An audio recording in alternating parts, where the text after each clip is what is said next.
¿Qué tal? Mi nombre es Violeta Vázquez Rojas y les doy la bienvenida a esta videocolumna de Sin embargo que publico el 15 de agosto de 2022. Se llama 3 motivos para no querer. El lunes 8 de agosto el presidente anunció, lo cito, ya por acuerdo de la presidencia pasa la seguridad que tiene que ver con la Guardia Nacional completa a la Secretaría de la Defensa. Ya la cuestión operativa está a cargo de la Secretaría de la Defensa, pero voy a emitir un acuerdo para que ya por completo la Guardia Nacional dependa de la Secretaría de la Defensa y esperamos nada más el resultado de la reforma. Estas fueron las palabras del presidente.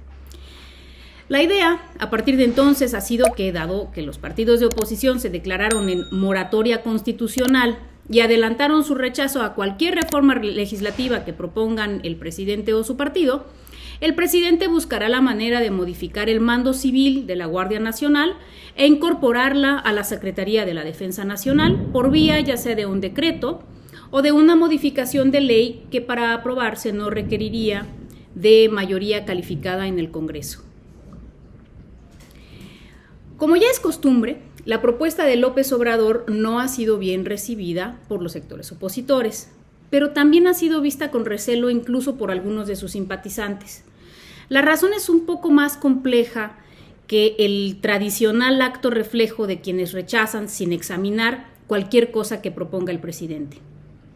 Aclaro que no me propongo aquí analizar el grave problema de inseguridad y la espiral de violencia en apariencia interminable en la que el país ha estado sumergido desde al menos el 3 de enero de 2007, cuando Felipe Calderón inició una guerra frontal contra el narcotráfico para la que empleó la fuerza militar bruta e indiscriminada. Lo que me interesa analizar, y esto apenas como un punto de partida para entender un problema por demás embrollado, es cuáles son las ideas detrás de la reticencia tanto de simpatizantes como de opositores al presidente a aceptar su propuesta de pasar el mando de la Guardia Nacional a la Secretaría de la Defensa. Como mencioné, esta renuencia va más allá de un acto reflejo o de la repetición automática de consignas que, en vista de las circunstancias actuales, parecen más la expresión de una fantasía que un reclamo serio, como aquella que exige regresar inmediatamente a todos los militares a sus cuarteles. Por lo que hemos podido escuchar en diferentes foros de parte de voces tanto afines como opuestas al proyecto gobernante, podemos reconocer por lo pronto 3 motivos detrás del rechazo a la propuesta. El primero es la desconfianza histórica y fundada de parte de varios sectores sociales en contra de las Fuerzas Armadas y su historial irrefutable de violaciones a los derechos humanos. Si bien es cierto que en esta administración el desempeño tanto del Ejército como de la Marina están muy lejos de los actos abominables cometidos en sexenios anteriores, las matanzas de Tanuato, Ostula o Tlatlaya, solo por mencionar las atrocidades más recientes, no se borraron de la memoria una vez que las fuerzas militares cambiaron de mando. El segundo motivo es el hecho de que el papel preponderante de las Fuerzas Armadas en el gobierno de López Obrador es tal vez el único aspecto que no estaba explicado desde su proyecto de gobierno. Ni en el libro que precedió a su última campaña presidencial, ni en sus discursos y arengas en mítines, ni en sus declaraciones a la prensa, ni en su toma de posesión, ni en el Plan Nacional de Desarrollo presentado ya en 2019, se habló franco y claro de todas las facultades y responsabilidades que se concederían a los órganos castrenses. Esto, desde luego, no es razón para rechazar en automático la ampliación de su ámbito de acción e influencia, algo que sí hacen quienes, sin mayor examen, califican los cambios de militarización, un término controversial que desde mi punto de vista merece ser empleado con mucho mayor conciencia de sus implicaciones. El caso es que, por decirlo de manera simple, no estábamos preparados para esto. Una vez que se confirmó el triunfo de López Obrador en las urnas, teníamos ya una idea sólida de cómo sería la política social, primero los pobres. Sabíamos qué esperar de los recortes en el gasto administrativo, austeridad republicana. Teníamos idea de cómo sería la relación entre los empresarios y el fisco, separar el poder político del poder económico, e incluso sabíamos dónde estarían los huecos más importantes en la administración. Aunque pudieran sorprendernos acaso los detalles de la implementación, lo cierto es que las ideas fundantes detrás de cada política estaban largamente anunciadas y se engaña quien diga que no veía venir las decisiones más emblemáticas del presidente, esté en contra de ellas o esté a su favor. Pero en todo esto apenas figura el papel de los militares. Y eso incluye aceptar que nunca se prometió, como tratan de hacernos creer algunos, regresarlos a sus cuarteles. Si algo, en el Plan Nacional de Desarrollo se habla de la necesidad de seguir recurriendo a estas instancias en labores de seguridad pública. En realidad, se hablaba poco de los militares en general, y eso, me parece, es lo que ahora nos genera cierta incomodidad cada vez que una decisión de gobierno recurre a ellos de manera estratégica. El tercer motivo, menos visible, de rechazo a la propuesta del presidente es, si se me permite decirlo así, un hueco en el argumento de que las labores de seguridad a nivel federal no pueden llevarse a cabo por una institución de mando civil porque ésta sería, en la visión del presidente, inevitablemente corrompible. Como sustento de esta afirmación se recuerda el desempeño de la Policía Federal comandada por Genaro García Luna, actualmente bajo proceso penal en los Estados Unidos, acusado de conspiración para importar, poseer y distribuir cocaína, sucintamente dicho, acusado de vínculos con el narco. Y si a esto se añade la inoperancia de la Policía Federal de Calderón o la de Peña Nieto en la pacificación del país, es entendible la desconfianza en este tipo de instituciones. El problema es que el propio presidente omite mencionar un contraejemplo que, toda proporción guardada, es un caso bien conocido de buenos resultados en seguridad, apoyados exclusivamente en instituciones civiles y que parte de los mismos principios obradoristas sobre la construcción de la paz. Es el caso de la estrategia implementada por Claudia Sheinbaum en la Ciudad de México. La estrategia consta de 4 ejes. El primero es la atención a las causas, por medio de programas sociales y apoyos a la educación.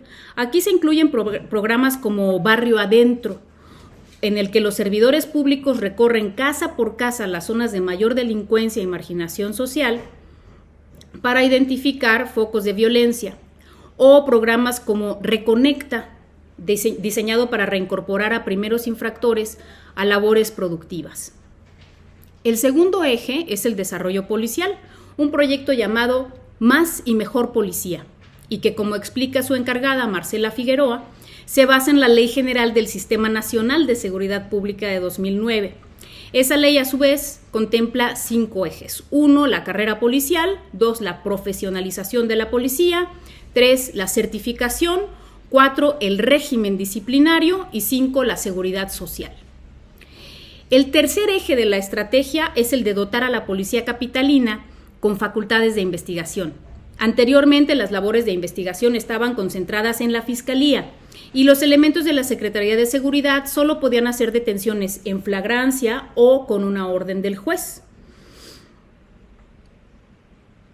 A partir de una reforma legal, se creó la Subsecretaría de Inteligencia e Investigación Policial, con sus áreas propias de investigación y análisis, que les ha permitido identificar, seguir y detener a grandes generadores de violencia. Esta dependencia trabaja coordinadamente con el área de investigación de la Fiscalía, lo que nos lleva al cuarto eje de la estrategia, la coordinación. Todos los días hay un gabinete de seguridad en el que se reúnen la jefa de gobierno, el secretario de seguridad, la fiscal, el titular del C5 y diferentes servidores públicos, dependiendo del tema del que se trate. En cada reunión se analizan los hechos del día anterior y se comparte información entre dependencias. Como resultado de esta estrategia de 4 ejes, en la Ciudad de México los homicidios dolosos han descendido 65% y los delitos de alto impacto han bajado 58% durante esta administración.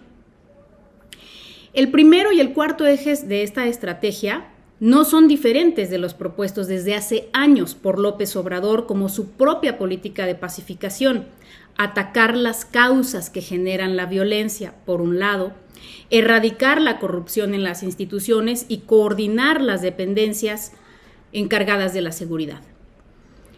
No hace falta recordar que el propio presidente tiene un gabinete de seguridad que se reúne todos los días a las 6 de la mañana antes de iniciar su conferencia.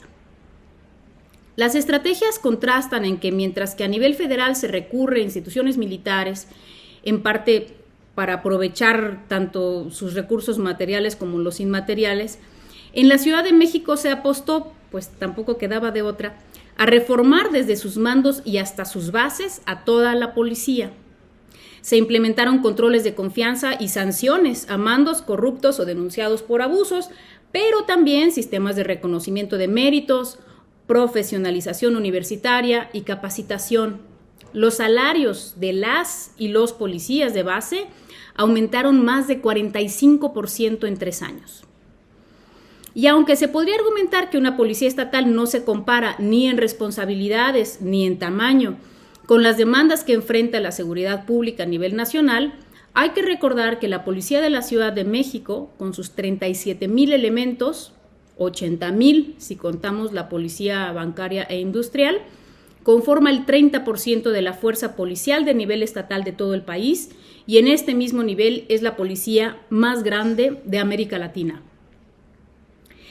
En el Plan Nacional de Desarrollo se establece que, cito, la Secretaría de Seguridad y Protección Ciudadana y el Secretariado Ejecutivo del Sistema Nacional de Seguridad Pública tendrán como otra prioridad el fortalecimiento y la profesionalización de las corporaciones policiales estatales y municipales. También se dice en ese mismo plan de desarrollo que como parte de la Estrategia Nacional de Seguridad Pública, cito, se desarrollará un modelo nacional de policía que considere y articule los esfuerzos y aportaciones de los 3 órdenes de gobierno. Si bien se podrá decir que el enemigo que enfrentan las Fuerzas Armadas en sus labores de seguridad pública es mucho más colosal del que enfrenta cualquier policía estatal, lo cierto es que está pendiente el reforzamiento de las policías estatales más allá de la de la Ciudad de México y que de todos modos, y a pesar de sus precariedades, estas participan en las acciones coordinadas contra la delincuencia organizada. En suma, respecto a este punto que llamo el hueco argumental, creo que la explicación de la presidencia no ha sido suficiente para convencer de la necesidad, no solo de la conveniencia factual, sino de la necesidad legal de dotar de un mando militar a la Guardia Nacional en tanto organismo fundamental encargado de la seguridad pública a nivel federal. La evidencia que nos da la Ciudad de México es que un gobierno honesto y bien coordinado puede dar resultados con una institución de mando civil y que esta experiencia, si no puede directamente adoptarse a nivel federal, al menos debería poder replicarse en el resto de los estados. Paradójicamente, el éxito de la estrategia cuatroteísta capitalina tiene todavía que ser incorporado en la argumentación con la que intenta convencer el presidente. Muchas gracias.